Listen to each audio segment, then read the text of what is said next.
You're commuting home with Katz and Cosby. Now, here's John Katzimatidis and Rita Cosby on 77 WABC.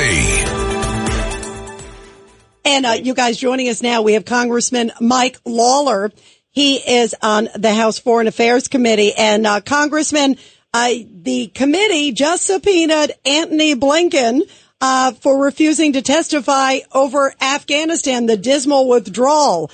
Talk about why this is so important right now. We still don't have any answers yet on what happened, who went wrong. No one's been held accountable.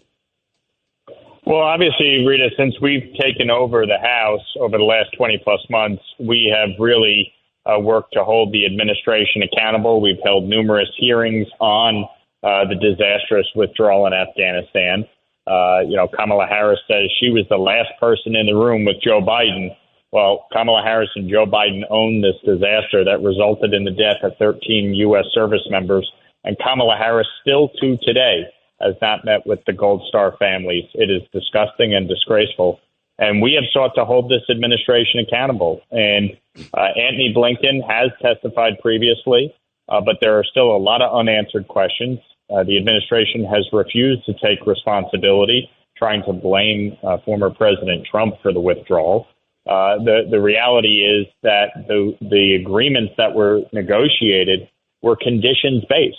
And Joe Biden should have recognized, he of 50 plus years of foreign policy experience, as he likes to tell everyone, should have recognized that the conditions on the ground did not permit the withdrawal that he engaged in.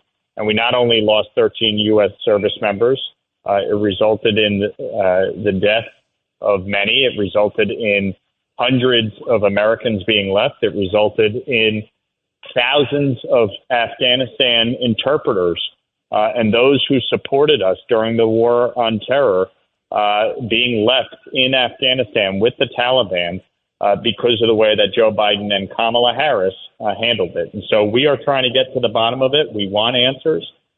We have asked Secretary Blinken to come back and testify and answer more questions. And he has refused, citing his schedule. But the reality is the American people deserve to know the truth about this disastrous withdrawal.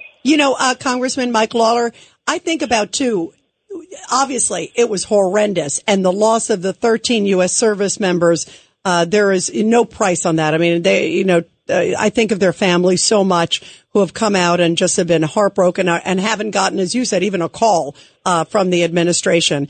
And yet you also think about what's happened around the world since then. I mean, we lost so much, I think, respect, sadly, around the world. People saw that we left our allies and left them high and dry in Afghanistan. And that, I think, has really caused, you look at, I don't think Russia would have felt as emboldened. You wonder what Iran's thinking.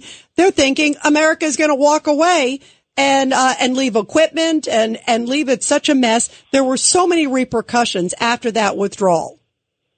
Well, the idea that we turned over an Air Force base and, $80 billion worth of equipment, this Air Force base within close proximity to China, our greatest geopolitical foe, and just stupidity at its highest levels.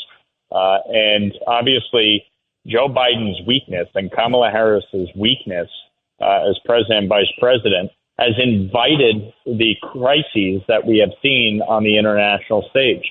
The Russians saw what happened in Afghanistan and recognized that the Americans did not have the will under Joe Biden to push back. And that's why you saw the invasion of Ukraine. And despite the fact, think about how stupid this is, Rita.